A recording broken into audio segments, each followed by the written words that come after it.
shows up again. She says she's out with friends. If I've got nothing else to do, she said I should come out too. Ooh.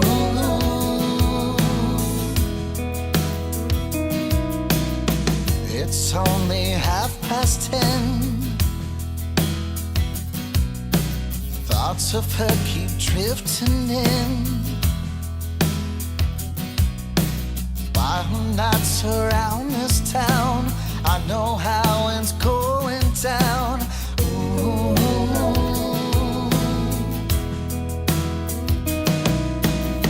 I don't know what this is, but it feels good. Standing in that dress, she looks real good. She looks over, we move closer. But I know when the night is through that I'm in Baton Blue. I'm in Baton Blue.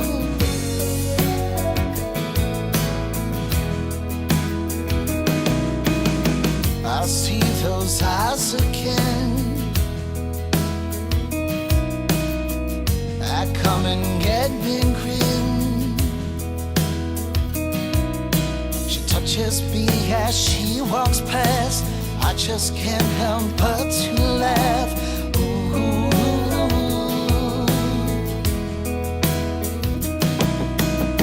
I don't know what this is, but it feels good. Standing in that dress, she looks real good. She looks over, we move closer. But I know when the night is through that I'm in Baton Blue.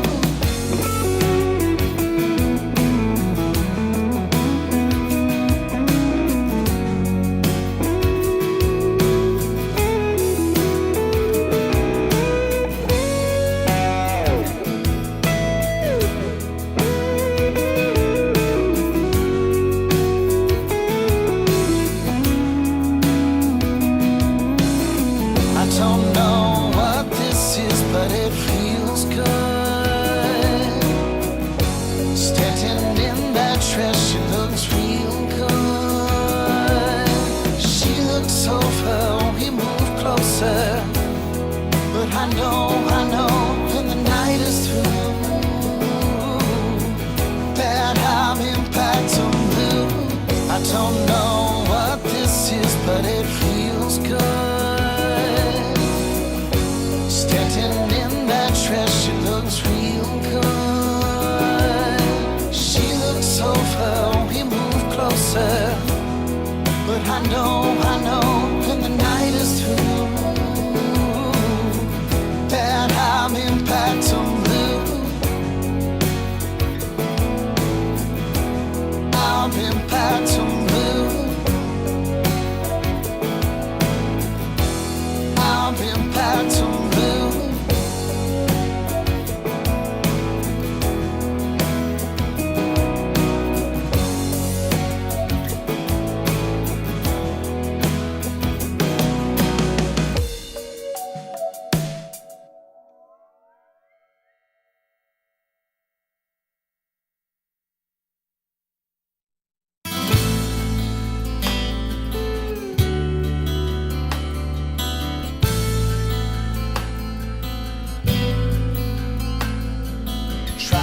Buy cigarettes in a market in Amsterdam, but I haven't got the right money in my pocket. I ask for directions to the central train station, but I haven't got the right words.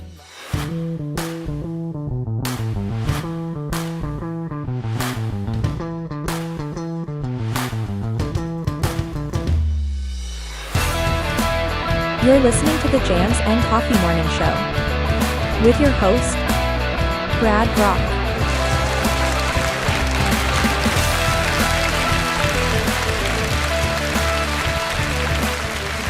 That's right. Good morning, Jammers, and welcome to the show on a beautiful Thursday here on the Treasure Coast. At any rate, not sure where the weather is like wherever you are. I do know, however, what the weather is like in Tennessee, where Philip is. I got the whole lowdown. We'll talk about that in just a little bit. But thank you for joining me here on Jams and Coffee in the Morning. I am your host, Brad, and it's a pleasure to be here with you.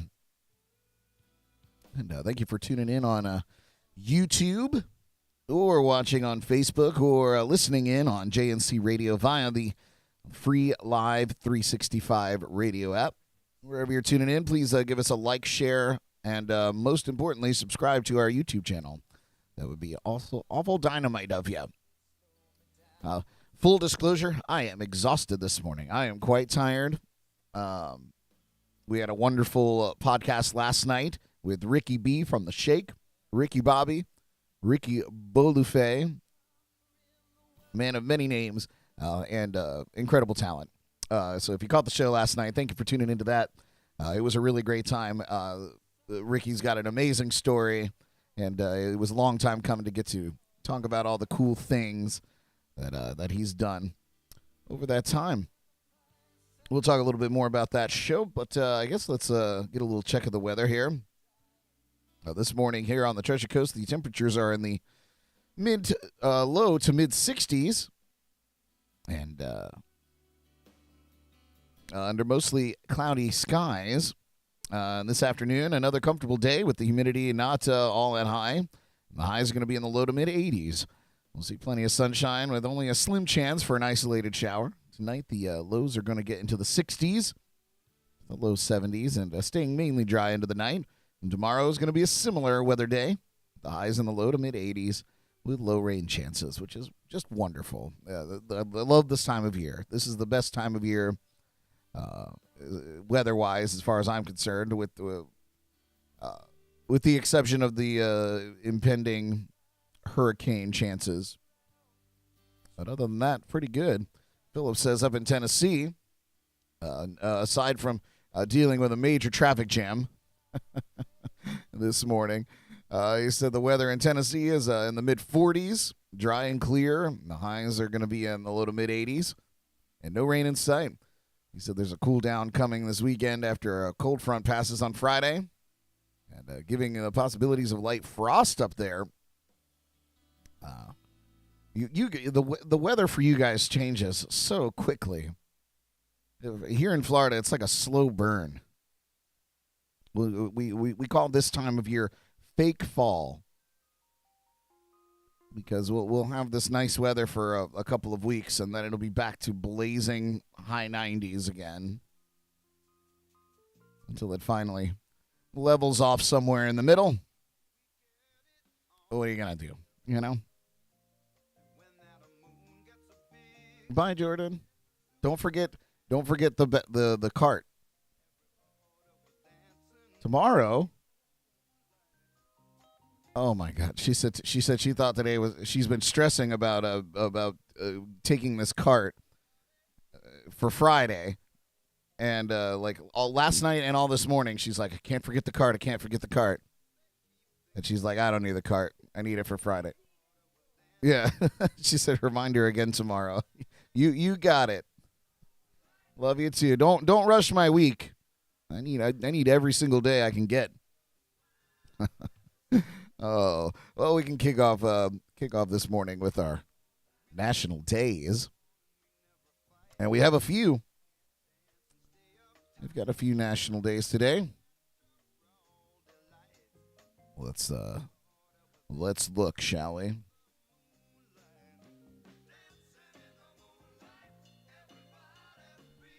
All right. Here we are. So it's today, October 6th, National Coaches Day. And honors the men and women who inspire us to work harder and do our best. Across the country and every community, a coach organizes teams, plans practices and trainings, motivates players to strive to be the best they can be. At the same time, coaches pinpoint areas for improvement and supply guidance. Every sport or competition requires a leader. More importantly, a leader who knows the game and drives athletes to work together as a team. Many coaches maintain a schedule for training, conditioning, and preparing athletes.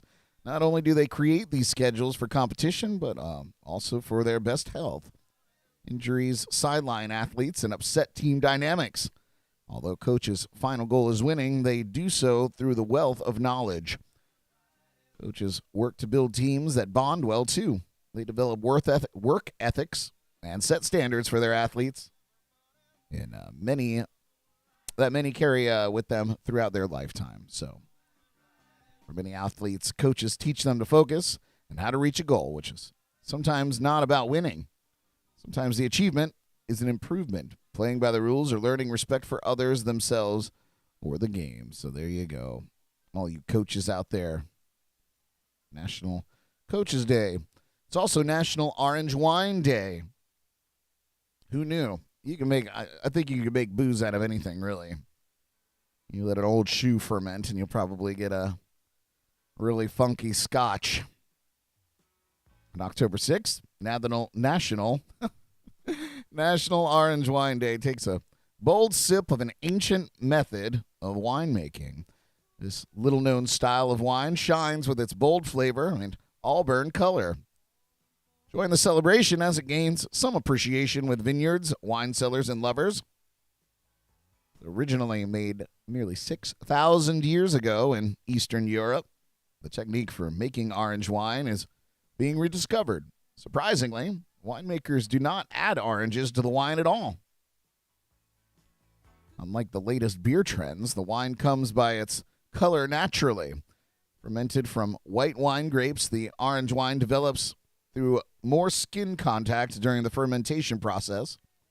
Makers treat the white grapes like red grapes, preserving the bolder body and the tannins. As a result, the ordinarily white wine will deepen into a brandy orange color. Despite the wine's obscurity, orange wine makes appearances at wine shows. Vineyards display their orange efforts from the United States to Australia. So get in on the tasting and find a bottle to share. Interesting. It's a little deceiving that orange wine isn't actually made with oranges. But, in fact, orange is a color, so can't be too upset. Oh, here's one for me. It's National Plus Size Appreciation Day. Recognizes the gorgeous men and women who may be larger but are also larger than life in so many ways. Extraordinary beauty comes in all size packages. Stereotypes could fill this page to describe plus-size men and women, but then we have to consider that more than half of the U.S. population is plus-size. That means big and tall, full-bodied and robust persons fill roles that required well-rounded and amply skilled people. With this talent pool comes buying power some retailers have yet to appreciate. The celebration recognizes the talent and elegance of our plus-size population. When it comes to being bigger, taller, or curvier, put your best self forward. Show your style, flair, and gorgeous self. Hear, hear.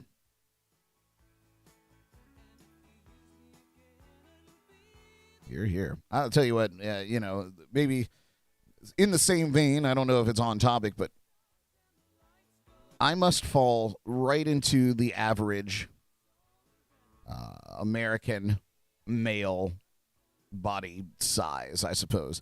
Finding pants, shorts particularly, for me, finding shorts in the 34 to 36 waist, which is what I vary in between depending on where I'm purchasing clothes from, is nearly impossible.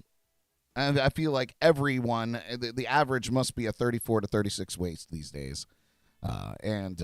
Finding, if I go to the store, if I go to the actual store to look for these clothes, you'll find smaller sizes, super skinny dudes, or you'll find like size 48s, which I would swim in. But finding that the coveted 34 to 36 waist is it's always a struggle. I've resorted to just ordering clothes online because at least they can find it somewhere and send it to me. because it's always a wash when I go to the store and be like, oh, I need some new shorts. And then pants, forget about it, because I'm not a very tall man, but I do wear a 34 to 36 waist. Typically, I'll find, pant sizes that are for 6 foot tall men, and I'm not quite that big. I either have to get my pants tailored, or as I'm frequently made fun of by my loved ones, I have to cuff the bottoms of my pants to be able to wear them. And I do it shamelessly because, I'm not, I'm built for comfort, not for fashion. So I take it in stride. What else is going on today? It's National Noodle Day. Yep, you might have guessed. It's about noodles. It's exactly what you think it is. It recognizes oodles and noodles just in time for National Pasta Month. What style of noodles do you prefer? If you missed National Linguine Day in September, this day offers an opportunity to make up for it. Noodles are made by rolling unleavened dough out and cutting into a variety of shapes. While long, flat noodles may seem to be the most common, they come in several forms, names, and textures. And each kind of noodle pairs differently with sauces and meals. Found in regions all over the world, noodles are made from a variety of flours. In Asian cuisine, root vegetables, such as yams and potatoes, beans, rice, wheat, and buckwheat, are all found in a wide assortment of noodles. Europeans make most of their pasta from durum or semolina flour, though potato noodles are enjoyed as well. 2002, archaeologists along the Yellow River in China found an earthenware bowl containing some 4,000-year-old noodles, which had been well preserved. Believe that? Sounds like somebody didn't do their dishes. You can all relate to that, I'm sure. National Noodle Day. Get out there and eat some noodles. It's also National German American Day. And it celebrates the German heritage that millions of Americans claim. Commemorates the 13 German Mennonite families from Krefeld who landed in Philadelphia. On October 6, 1683, these families established the first German settlement, the original 13 colonies, and they named it, you might have guessed, Germantown. There you go. There's a reason for that. And right off of the heels of Oktoberfest. How about that? It's also National Mad Hatter Day. This day is set aside each year to bring out your silly side while celebrating National Mad Hatter Day. The fictional character, the Hatter, also known as the Mad Hatter from Alice's Adventures in Wonderland, is typically acting silly, and that's how the creators of this day decided on their theme of silliness for National Mad Hatter Day. Sir John Tenniel illustrated the Mad Hatter and all of Lewis Carroll's colorful characters beginning in 1864. Alice's Adventures in Wonderland was first published in 1865. Can you believe that? The phrase mad as a hatter comes from the late 18th and early 19th centuries when haberdasheries used mercury nitrate. The exposure to this metal over time caused the tradesmen to develop symptoms making people believe they were mad. Makes a sense? So there you go. It's the Mad Hatter. Mad Hatter Day. In fact, I might even have a video for Mad Hatter Day. Why don't we take a look at National Mad Hatter Day? Enjoy this. Hi, I'm the Hatter, and I used to be mad, but that was before I discovered once daily Hapizo. When combined with throwing things across the room, screaming into a pillow, and uncontrollable crying, Hapizo has been shown to reduce madness in fictional characters. Don't use Hapizo if you are under 150 years old or an actual living, breathing person. Hapizo It worked for me, and it could work for you too, because we're all mad here.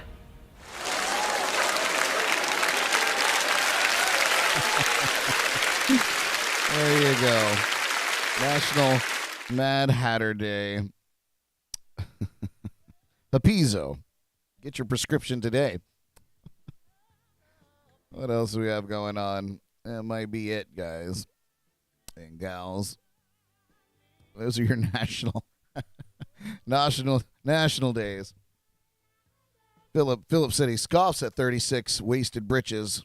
Philip, what size waist pants do you wear, man? Let me know. Make me feel better about myself. That would be nice.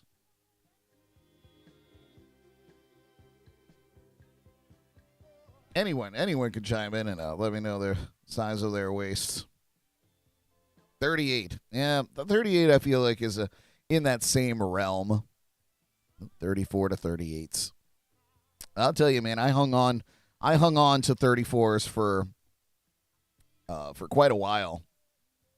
And it was kind of like my base point. Like if I knew I needed to drop a couple pounds, if the button on my 34s was the real MVP.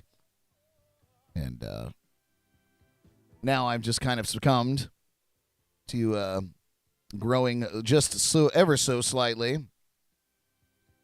And have gotten very comfortable with my 36s.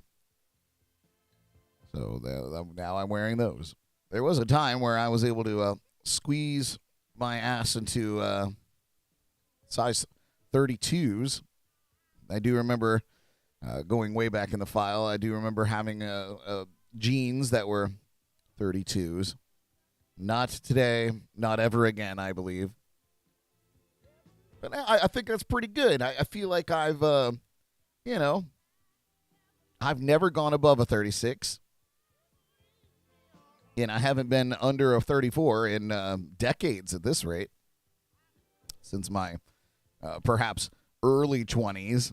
Maybe even then, I think 34s was what the life I was living. And I've only just upgraded to 36s in the last, 4 years. And that's sheer comfort. I could still get into 34s. Don't get it twisted. But 36 give me a little room to breathe, if you know what I mean. So, like I said, built for comfort, not for fashion. Oh, what else do we have going on today? I'm going to be honest with you. It wasn't a very big news day. Not a very big news day at all. I guess we'll do a little recap of the show last night. If you tuned in again, thank you so much. Ricky B was our guest. The Destruction Crew was off this week, so I hope they enjoyed their day of relaxation. But it was very nice, intimate chat that we had with Ricky. It was a long time coming. One of my favorite things that he had accomplished was putting together during the pandemic lockdowns here in Florida. He put together the Social Distance Festival, which was an online music festival at a time where many people were live streaming their some shows from home. I remember, each night cracking a bottle of wine and casting various live streams to the television. And Jordan and I would just enjoy an evening listening to people playing music from their homes. And it was really lovely. The silver linings to the lockdowns was moments like that. And Ricky just took it up a notch, and created an entire festival where he would set a schedule and people would basically go live at a certain time on this page, and play their hour-long set, however long it was, hour 45 minutes, hour long, and then the next person would come on and perform, and it was really wonderful, and it gained huge traction. Including celebrities that were involved performing. Josh Radnor was one, of course, actor known for his role in How I Met Your Mother. He performed some songs there. So we got to talk about that. And, of course, his band, The Shake, just back off their recent tour. They're filming a movie about that tour, or had filmed. and they had all your classic travel problems, which was great to hear. And without going into great detail, we got a little sneak peek of what to expect from that film. And just an overall great dude. And it was a wonderful night. And a finally realized opportunity to get to sit down with Ricky and chat. So if you haven't seen that show, I'll be editing the video and re-uploading it to YouTube in HD and wonderful audio, all in its wonderful glory for you to check out this afternoon. Most likely after a brief nap after this show. I'm going to need it. It's a slow start this morning, I'm not going to lie.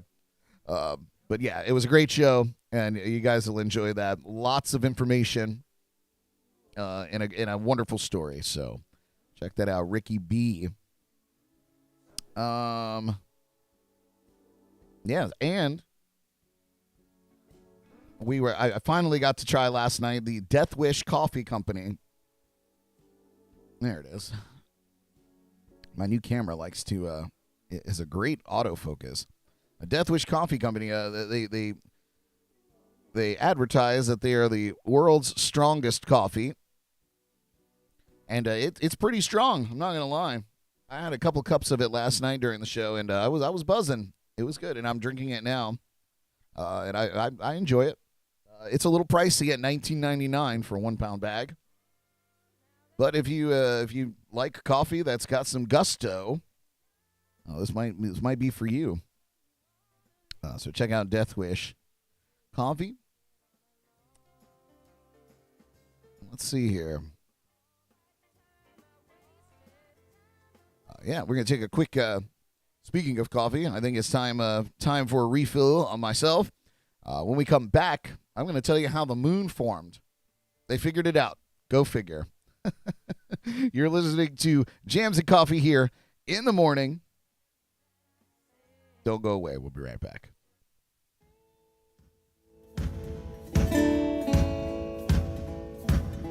I got a bird, wanna whistle. Baby's got a bird, honey's got a bird, we'll sing. My baby's got a bird, honey's got a bird, we'll sing. But without my Karina, I sure don't mean a natural thing.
seem to catch sight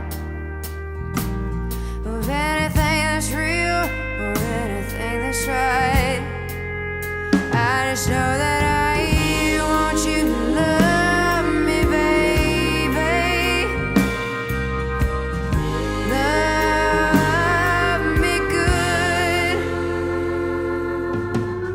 You grabbed a hold of me, baby, and knowing damn well that I can't let go. You always seem to get me on my back, knowing I can't say no. I just know that I want you to love me, baby. Love me good. Love me, baby, like no man ever could. Will you still say you love me after 5 years of not seeing my face? Will you walk on water? And I want to make a mistake. I want you to love me, baby. Love me good. Oh, yes. Love me, baby, like no man ever could. No, like no man ever could. Oh, like no man ever could.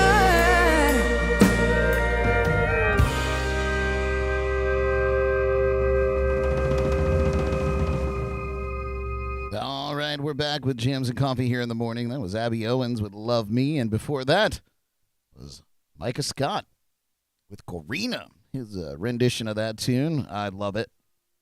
So good, so good. Thank you for joining me here on JNC in the morning, over on YouTube, Facebook, or listening in on JNC Radio. Appreciate you. While my coffee is brewing, I'm going to tell you how the moon formed. They figured it out, you guys. I don't know how they did it, but they figured it out. So, a supercomputer may have found the answer. Go figure. We're closer to a Terminator Judgment Day each and every day.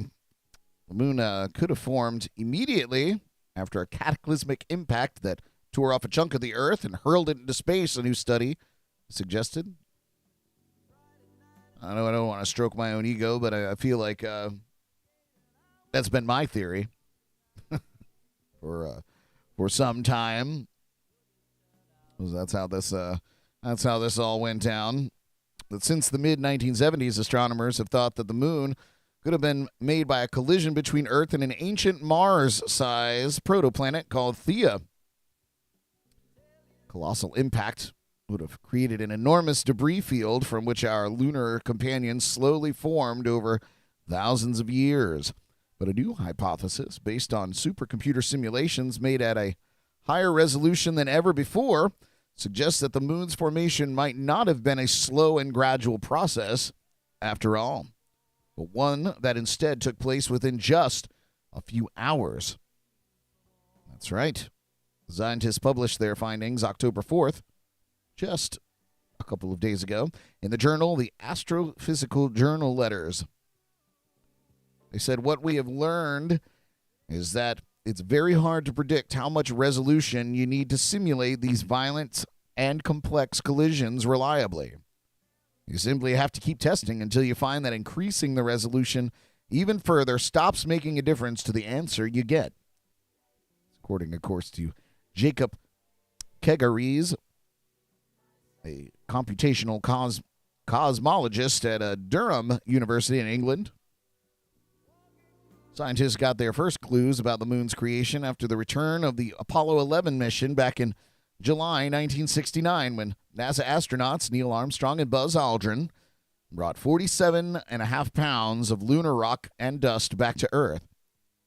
The samples dated to around 4.5 billion years ago, placing the moon's creation in the turbulent period, roughly 150 million years after the formation of the solar system. Other clues point to our largest natural satellite being birthed by a violent collision between Earth and a hypothetical planet, which scientists named after the mythic Greek titan Theia, the mother of Selene, goddess of the moon. This evidence includes similarities in the composition of lunar and Earth rocks, Earth's spin and the moon's orbit having similar orientations, the high combined angular momentum of the two bodies, and the existence of debris disks elsewhere in our solar system. But exactly how the cosmic collision played out is up for debate. Conventional hypothesis suggests that as Theia crashed into Earth, the planet-busting impact shattered Theia into millions of pieces, reducing it to floating rubble. Theia's broken remains, along with some vaporized rocks and gas ripped from our young planet's mantle, slowly mingled into a disk around which the molten sphere of moon coalesced and cooled over millions of years. Yet some parts of the picture remain elusive.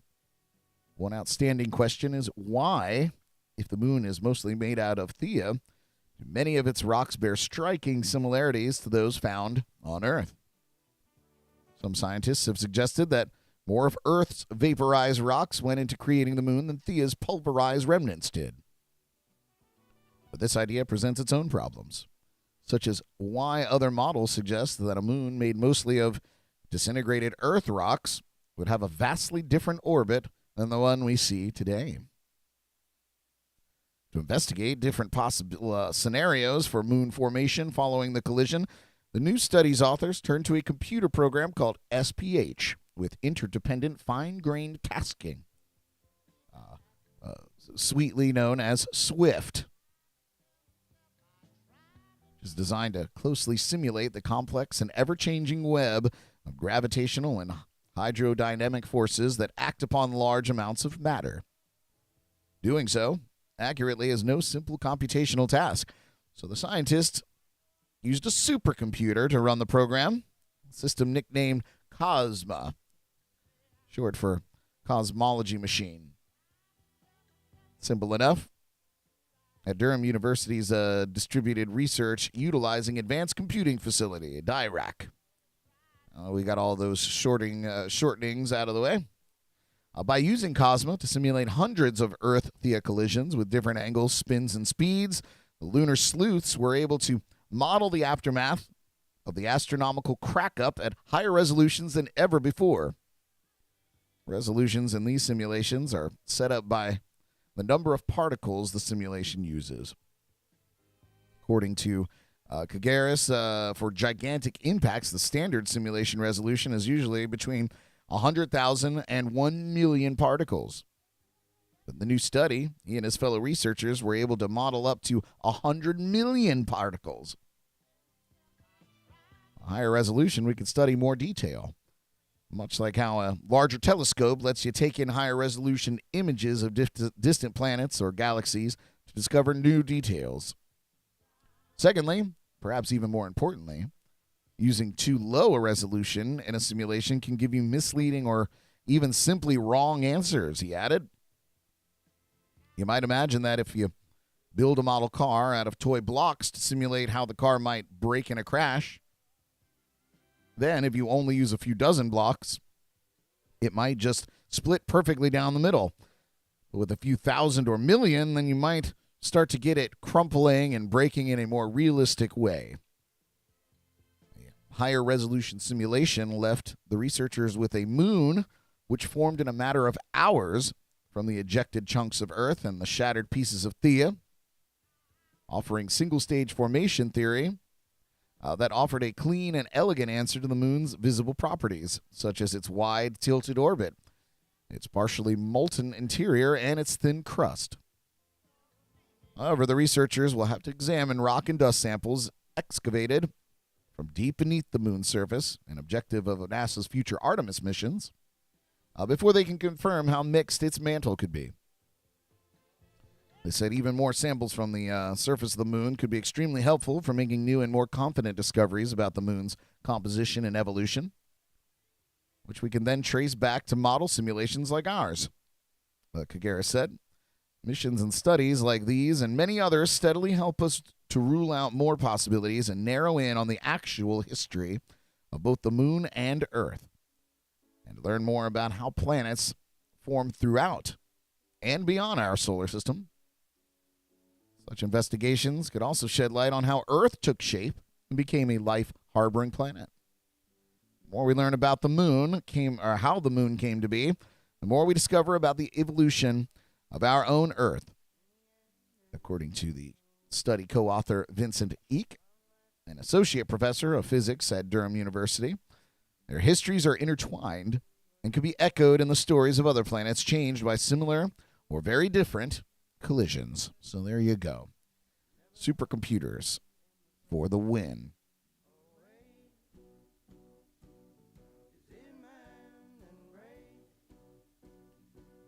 And if that made you need a drink, this segue is not super clean, but we're going to go for it anyway. If that made you need a drink, I have the 2022 list of the world's best bars. And London has been toppled from the top spot. So here's the story, and I'll give you 25 of the top bars in the world. So move over, London, and step aside, New York. There's a new cosmopolitan cocktail capital, and it's Barcelona, and it's home to Paradiso, the newly crowned world's best bar. For the first time since the world's 50 best bars list was created back in 2009, a bar outside of New York or London earned the number one spot on the list. Paradiso, from owners Giacomo Giannotti and Margherita Seder, is a Mediterranean-style speakeasy. Entered through the freezer door of a pastrami bar in Barcelona's trendy El Born district. The bar moved up from number 3 in 2021. Giannotti told the 50 Best on Tuesday, "It's a big honor to win and a big responsibility. We're hard to live up to being the best and to stick to our principles. Our cocktails try to push creativity. But it comes down to hard work. The more you work, the more you discover, and the more creative you can be. We will celebrate and then go back to the bar and do what we do." The 50 Best winners were announced Tuesday evening in Barcelona. The first time the ceremony had been held outside of London. A vibrant city in Catalonia is home to 3 of the top 10 bars on the 2022 list. Sips was the highest climber this year, jumping from number 37 in 2021 to number 3 this year. 2 Schmucks came in at number 7. 4 bars in Spain made it to the top 50. Salmon Guru in Madrid was number 15. Italy also made a strong showing in 2022's top 50, with bars in Rome, Florence, Milan, and Naples all making the list. Florence also made its first appearance on the list, as did Portugal's capital city, Lisbon. All places I've traveled to from time to time. Wonderful spots. While London was toppled from the top spot, the city is still one of the world's premier cocktail destinations. 5 London bars made the list.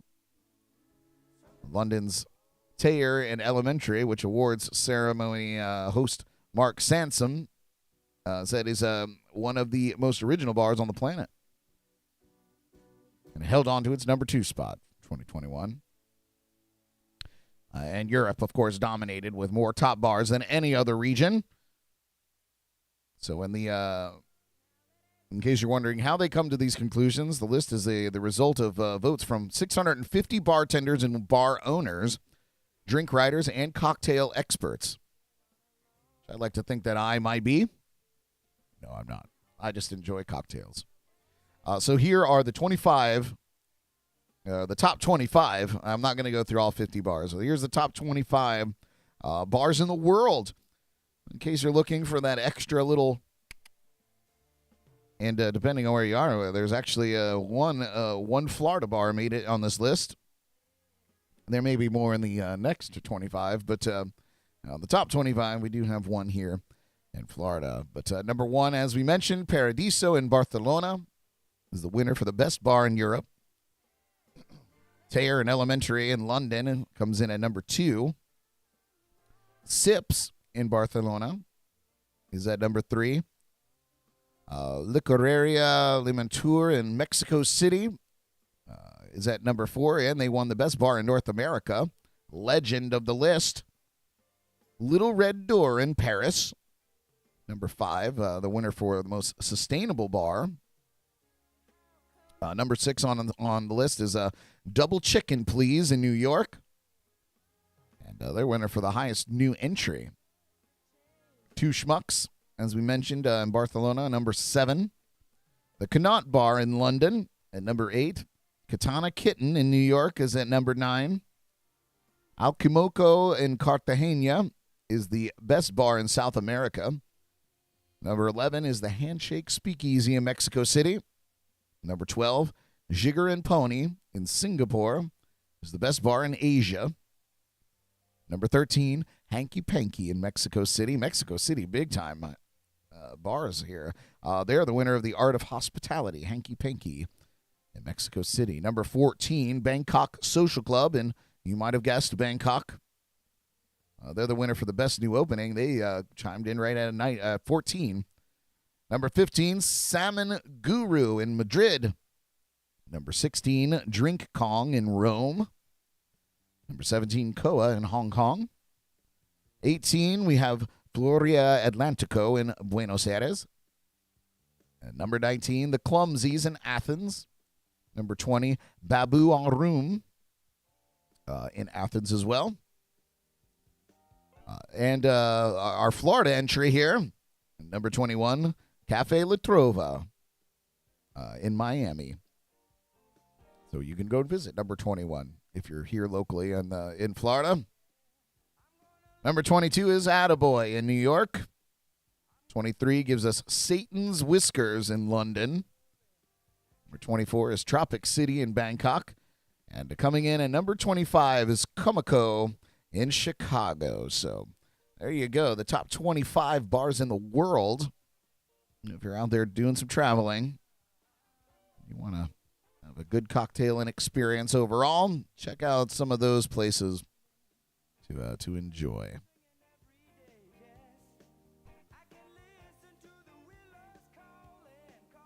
That's some just a few celebrity birthdays here today. And I have to stress just a few.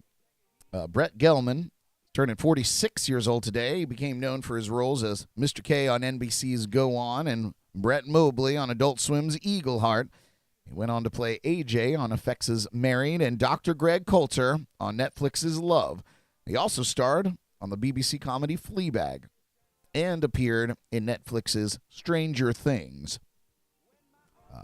Brett Gelman, 46 years old.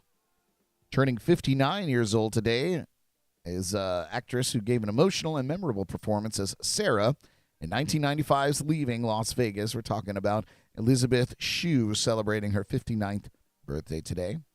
That role earned her an Independent Spirit Award for Best Female Lead in an Academy Award nomination for Best Actress. She plays the character Julie Finley on the crime drama TV series CSI. And she played Jennifer Parker, the girlfriend of Michael J. Fox's character Marty McFly in Back to the Future Part 2 and Back to the Future Part 3, respectively. Happy birthday, Elizabeth Shue. Turning 52 years old today, Amy Jo Johnson, the Pink Ranger. She, of course, played the Pink Ranger in the television series Mighty Morphin Power Rangers and had a role on the series Felicity. And finally, turning 48 years old today, the actor who played Mr. Fantastic in the Fantastic Four films, the original ones, Ian Gruffudd. He also had supporting roles in Titanic, San Andreas, Black Hawk Down, and W. Happy birthday to our celebrities there. And in the music news world, as I mentioned, there wasn't really a whole lot going on today that I cared to talk about. Chris Martin from the band Coldplay, because of a pretty serious lung infection, they had to postpone some of their shows. Serious illness has caused Coldplay to pause their tour. The band announced on their verified Instagram account Tuesday that they'd be postponing planned concerts in Brazil after frontman Chris Martin fell ill. They said, with deep regret, we've been forced to postpone our upcoming shows in Rio and Sao Paulo until early 2023. Due to a serious lung infection, Chris has been put under strict doctor's orders to rest for the next 3 weeks. Hope for a speedy recovery for Chris. According to the statement, the group is working as fast as possible to lock in the new dates and will follow up with more information in the next few days. To everyone in Brazil and was looking forward to these concerts, we're extremely sorry for any disappointment and inconvenience. We're so grateful for your understanding at this challenging time where we need to prioritize Chris's health. Original tickets apparently will be honored at rescheduled shows. So there you go. I wish Chris Martin the best. Speedy recovery. All right. I think the top 25 kind of knocked out our top 10 list. So I think I just got one more little story here for you. An interesting article for you dog lovers out there. And then I got just a couple of shameless plugs, and I'll send you on your way. So I know the burning question that you all may have is what petting a dog can do for your brain. Well, I'm happy to tell you. So just get yourself in the headspace. Imagine this. On one side of the room sits the cutest life-size stuffed animal you've ever seen. And on the other rests a real dog. Same size, shape, and even the same name as the stuffed version. You get to sit next to both of these fluffy friends and pet their fur. But guess which one will make your brain light up? Can you guess? Well, if you guess the real dog, you're right. Imagine.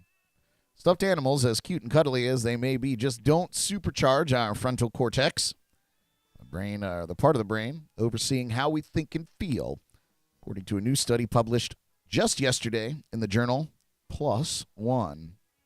Clever. We chose to investigate the frontal cortex because this brain area involves several executive functions such as attention, working memory, and problem solving. It's also involved in social and emotional processes as well. According to lead author Rahel Marty, a doctoral student in the Division of Clinical Psychology and Animal-Assisted Interventions, the University of Basel in Switzerland. Why is this finding important? Well, it provides additional evidence that live human-animal therapy interactions may boost cognitive and emotional activity in the brain. If patients with deficits in motivation, attention, and socio-emotional functioning show higher emotional involvement in activities connected to a dog, then such activities could increase the chance of learning and of achieving therapeutic aims. This latest study adds to existing research on the benefits of animal-assisted therapy and medically supervised neural rehabilitation for nervous system conditions such as strokes, seizure disorders, brain trauma, and infections. This is an interesting, rigorously conducted study that provides new insight into associations between human-animal interaction and regional prefrontal brain activity in healthy adults. That's according to Tiffany Braley, an associate professor of neurology at the University of Michigan in Ann Arbor. It was published research on the connection between pet ownership and cognitive health. Although further work in larger samples of people with specific neurological conditions is needed, the current study could inform future research of animal-assisted interventions for neurorehabilitation by providing new data regarding the type, intensity, and frequency of animal interactions necessary to achieve desired physiological or clinical benefits. Researchers used functional near-infrared spectroscopy, these words, in this particular study, which is a portable brain scanner that provides flexibility since it's functional in natural settings and not limited to a closed room in a lab. The technique measures brain activity via oxygen saturation of the blood in the brain. The study team fitted each of the 19 participants with a scanner and asked them to observe and interact with one of 3 live dogs, a Jack Russell Terrier, a Golden Doodle, and a Golden Retriever. First, study participants watched the dog from across the room, then the dog sat next to them, and finally each person was allowed to pet the dog. This process occurred twice more at later dates. In other sessions, each person repeated the same sequence with a plush stuffed lion that contained a hot water bottle to simulate the body temperature of a live dog. In each of the scenarios, brain stimulation rose as the dog or stuffed animal moved closer. We found that brain activity increased when the contact with the dog or a plush animal became closer. And this confirms previous studies linking closer contact with animals or control stimuli with increased brain activation. However, the study found an even stronger boost in the brain activity when the person petted the fur of a real dog versus the stuffed animal. I think emotional involvement might be a central underlying mechanism of brain activation in human-animal interactions, according to Marty, adding that the stuffed animal likely triggered less affection. The results mirror findings by other researchers who found more brain activity when participants interacted with live rabbits, guinea pigs, cats, dogs, and horses. Positive nonverbal cues and reciprocal interactions provided by a living animal could, in part, explain this difference. So there you go. Your brain works a little harder when you're petting a dog. How about that? Still not getting a dog. Still not getting a dog here. All right, you guys. Just a couple of shameless plugs before I let you get on your way. I do have a show tonight at Manatee Island in Fort Pierce. So if you're local, 5:30 p.m. is the time. I'll be right out there on the island. So come and say hi. I'll be there till 8:30 this evening. And it's always a good time out there at Manatee Island. Please subscribe to our YouTube channel, Jams and Cocktails Podcast Network. It would mean a lot to me if you did that. Check out our friend Paul's Drums and Rums podcast. He's on a little hurricane hiatus at the moment, but he'll be back in action in no time, I'm sure. So check out his offerings as time progresses. Be sure, of course, to check out last night's Jams and Cocktails podcast with Ricky B. It was a great show. It was a wonderful interview, so that will be available this afternoon on anywhere you listen to podcasts, and it'll be available again on YouTube, edited and ready for human consumption. Check out our friends and partners at The Code Rum, Hoplite Brewing, the Sneaky Tiki in downtown Stewart, and the Bug Juice. Bug Juice is an all-natural bug repellent from our friends Tim and Jess. They're wonderful people, and the product is incredibly effective. I use it everywhere I go, especially in the summer months where, I'm one-man banding and I don't have hands to scratch or itch or anything, and they're attacking my feet, and it's infuriating. But the spray that they've developed keeps the bugs away. It's as simple as that. If you don't want to get bit, you got to get the Bug Juice. So check them out and support local whenever you can. And I think that's pretty much it. Next week on the Jams and Cocktails podcast, we have Mike LeBeck. So we'll get to talk about his music and his recent relocation to Vero Beach. So we're excited to have him on the show. He actually just sent me some sent me some music, so I'm going to be putting that into the rotation on JNC Radio very soon. And I'm sure it'll be a great show next week. Of course, our Halloween special's coming up on the 26th of this month. You're not going to want to miss that. The theme is Bloody Marys. And we have lots of spooky shenanigans in store for all of you. It'll be a really fun live stream. Our 3rd annual Halloween special. So it's going to be a good time. But in the meantime, I will be back here tomorrow morning for our TGIF Friday edition of Jams and Coffee in the Morning. Until then, have a wonderful Thursday. Be safe out there and be kind to one another. I'll see you tomorrow morning right back here on Jams and Coffee. Bye! Tune in again tomorrow morning for the latest local buzz, national headlines, music news, and more on JNC in the Morning, right here on Facebook and YouTube.